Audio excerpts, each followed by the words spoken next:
Hello and welcome. I'm Tom McDonald, and welcome to another episode of Nature Explained. On this episode, we'll be exploring the in-depth chasms of the UFO phenomenon and the physics behind it. For millenniums, people have seen strange things in the sky. Are these hallucinations, figments of the imagination, or the psyche? Or could they be explained by nature? Do so-called aliens exist? What is the statistical probability that they would be interested in us?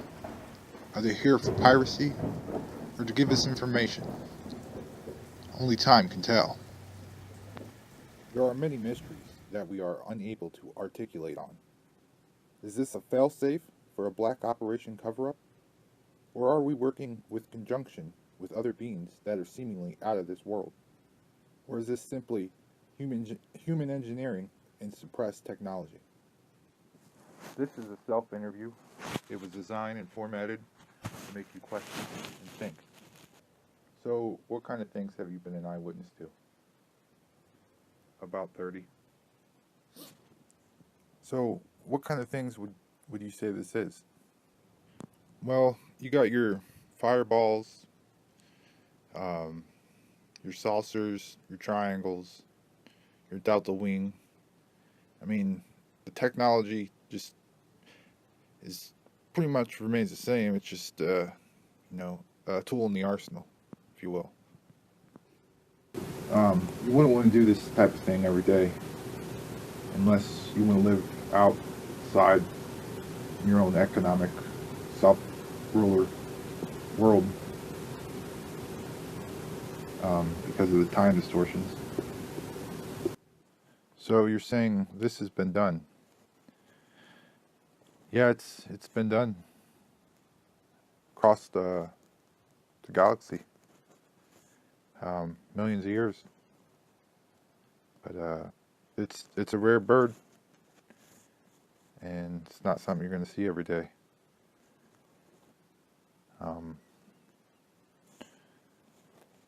It's just the depth of this is it's almost too much sometimes. So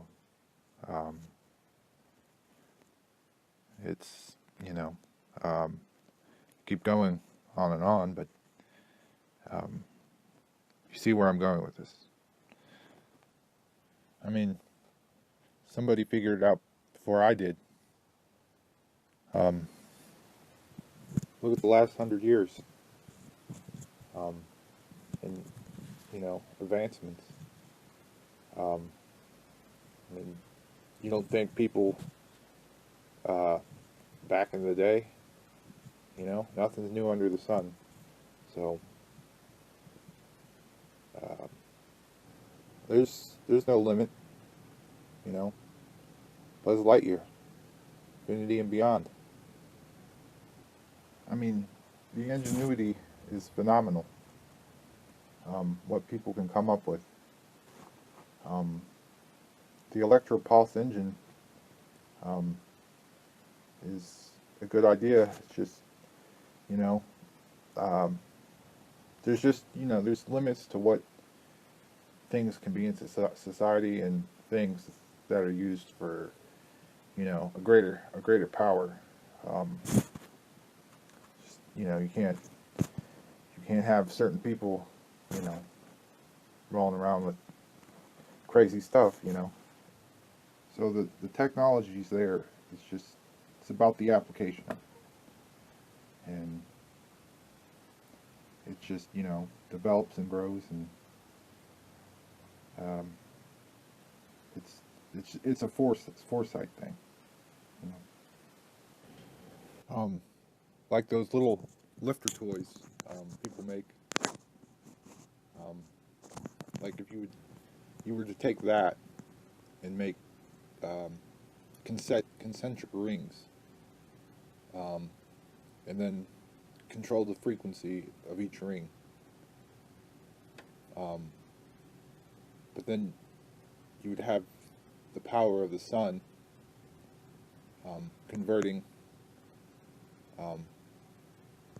into a field. but I mean, so it's, you it's definitely a big boy. Uh, I'd say I've seen ones about the roundness of a water tower, and that's just one drive out of three that I've seen on a triangle, completely silent. Um, and you know, it was like it was riding on a wave. Um, so it's like whatever was in the field underneath it was affected by it. Um, I mean, it had a weird effect on the brain because the brain runs on frequency. So um, you can you can see what would happen. The distortion. Uh, so somebody's figured it out. I mean, I don't know all the bells and whistles, but I believe nature will reveal itself. If you use a scientific method, and you can see clearly through things. I mean, it would definitely take a team, some bright individuals to assemble something like this with an unlimited budget. Um, Clearly, uh, it's pretty darn neat. And the colors on this triangle were so vivid. It was heavenly. It was blue and white alternating rings, concentric rings. I've seen other ones with different crafts in the lighting. Um, it's odd, so bright, vivid, but yet um, you don't see any light coming from the light. If that makes any sense, like um, you don't see like how you shine a flashlight. You see light coming out of the flashlight, but this is like you see the flashlight, but there's no beam of light coming out, and it's weird. It's very bright, vivid, um, almost like if you had to match the color, you couldn't find it. Uh, it's like that. The underlying capacitance of the universal principle in organic matter and how it all works is mind blowing. Captain's log, star date 1/7/2018.